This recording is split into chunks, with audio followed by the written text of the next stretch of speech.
The hob here at SETL is an induction hob, which means that you need induction-friendly cookware in order to make it work.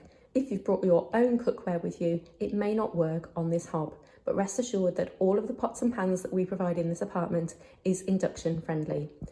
To switch the hob on, first of all, make sure that it's switched on at the wall behind. That's this switch here. Make sure that the red light is illuminated. Then you will find the power button just here. That switches the hob on. Then you can select the ring that you would like to use. So I've picked the front right ring.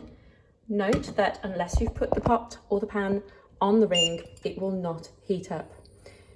Once you press the plus button, it will automatically put it on to the highest temperature, and you'll be able to feel the heat coming through the pan.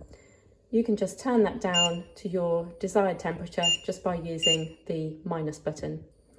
Or if you want to switch it off, you can just press and hold until it gets down to 0 again. If you get to the hob and you find that it won't come on, you might find that this key here is illuminated in red.